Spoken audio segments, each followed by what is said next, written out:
Et si je te disais que ce que tu ressens n'est pas le problème, mais plutôt ce que tu refoules ou refuses de ressentir? On t'a appris que certaines émotions sont mauvaises, alors qu'en réalité, aucune ne l'est. Il est temps d'en parler.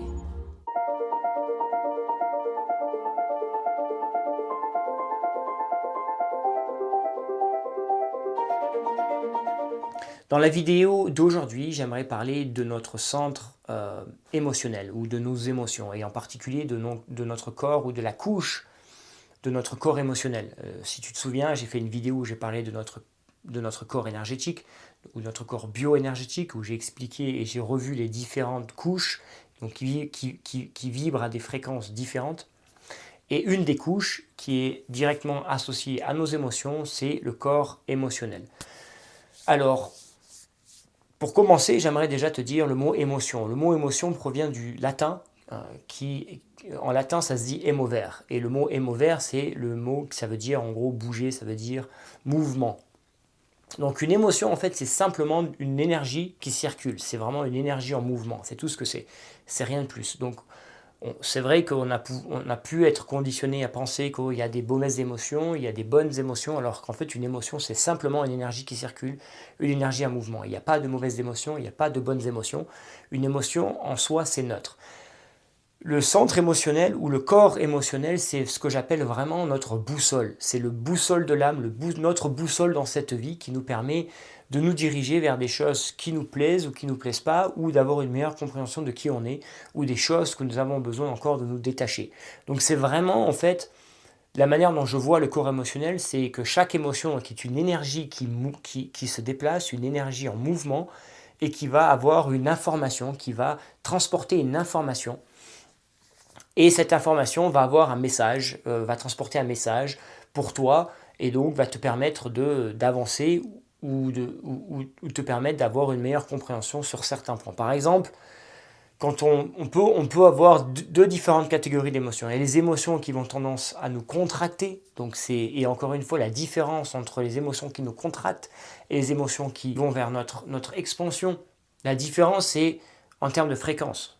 C'est simplement ça. Il y a des émotions qui vibrent à des fréquences faibles et des émotions qui vibrent à des fréquences plus élevées. Par exemple, sur le petit schéma que je viens de mettre dans la vidéo de David Hawkins. David Hawkins, c'est un enseignant spirituel, mais également un psychiatre et un chercheur. Il a mesuré en fait la fréquence des émotions et il a fait un graphique où on peut voir en bas du graphique, donc ce sont les émotions qui ont une fréquence vibratoire faible, donc c'est là on peut voir qu'il y a la peur, on peut voir qu'il y a l'apathie, on peut voir qu'il y a la tristesse, on peut voir qu'il y a la culpabilité, on peut voir qu'il y a tout ce type d'émotions, toutes ces émotions qui sont liées à notre contraction. Et ensuite on a des émotions qui vibrent beaucoup plus rapidement, donc une fréquence vibratoire beaucoup plus haute, et donc ces émotions sont liées à notre expansion, et on peut voir qu'il y a l'amour, qu'il y a la joie, qu'il y a la paix, la liberté, etc., etc. Donc vraiment la différence entre ce type d'émotion, c'est vraiment la fréquence. Mais encore une fois, une émotion c'est neutre, et une émotion c'est simplement une énergie qui circule. Donc en fait, notre centre émotionnel, il faut vraiment le voir comme une boussole, il faut vraiment le voir comme notre GPS intérieur qui va nous permettre de nous donner des indications sur des choses peut-être qu'on a besoin de lâcher. Par exemple, si on a des émotions qui ont tendance à nous contracter, qu'on a des émotions de peur, d'anxiété, du chagrin, de la culpabilité, c'est pour nous mettre en avant qu'on a encore des choses peut-être dans notre partie inconsciente qu'on a besoin de lâcher afin de pouvoir s'aligner avec notre être supérieur. Les émotions qui ont tendance à travailler vers notre expansion, donc la joie, l'amour, la paix, ce sont des émotions qui nous montrent en fait l'alignement avec notre mission, l'alignement avec notre être supérieur, l'alignement avec ce que l'âme a envie de vivre ici sur Terre. Donc encore une fois, les émotions, ce sont vraiment des indications, c'est vraiment un GPS, une boussole en fait qui nous permet de nous donner des indications par rapport où on en est sur notre chemin. Donc c'est vraiment comme ça qu'il faut le voir. Il ne faut pas voir qu'il y a des mauvaises émotions, des bonnes émotions, comme on a pu être conditionné de croire. Car la seule différence entre ces différentes émotions, c'est la fréquence vibratoire. La manière dont l'énergie vibre, tout simplement. Et s'il y a vraiment une chose importante, et j'en parlerai dans une vidéo future où je vais associer les émotions ou le centre émotionnel de manière générale avec notre corps physique et notre biologie pour te montrer comment les émotions affectent directement notre biologie. Mais s'il y a vraiment quelque chose que tu dois garder en tête au niveau des émotions, c'est de 1, ces émotions, il n'y a pas de mauvaises et de bonnes émotions, c'est simplement des messages, c'est simplement une information qui circule afin de nous donner une indication sur des choses qu'on a peut-être besoin de lâcher ou un alignement qu'on a besoin d'avoir. Et de 2, il faut les vivre, ces émotions, il ne faut surtout pas les refouler. Et je t'expliquerai pourquoi dans la vidéo future, pourquoi il ne faut absolument pas refouler ces émotions, parce que ça impacte notre biologie de manière très très très importante.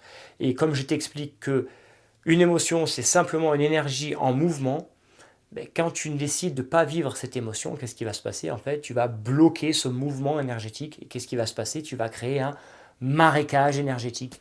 Et tu vas créer un barrage, un blocage. Et quand tu crées un barrage, un blocage ou un marécage énergétique, qu'est-ce que tu crées? Tu crées des problèmes physiques, des maladies, etc., etc. Et ça, j'en reviendrai beaucoup plus en détail quand je parlerai un peu de la médecine chinoise et des liens entre les organes et les émotions et de la manière dont les émotions, le centre émotionnel, donc qui se situe au niveau digestif, est directement influencé par nos émotions et directement influencé par ce qu'on pense aussi et la manière dont on vit.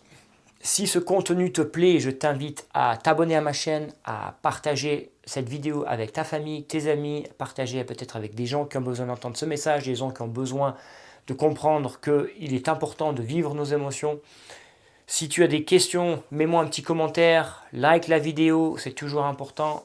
Et j'ai également mis dans la description ci-dessous, j'ai mis mon lien pour le livre The Science of Breaking Free, où alors je parle beaucoup plus en détail de notre centre émotionnel, de notre corps émotionnel et également de l'association des émotions avec nos problèmes physiques, en expliquant un petit peu la science derrière tout ça. Et j'ai également mis mon site internet avec mes services. Si tu aimerais travailler avec moi, si tu aimerais directement me contacter, je t'invite à y jeter un œil. En attendant, je te dis prends soin de toi et à la prochaine.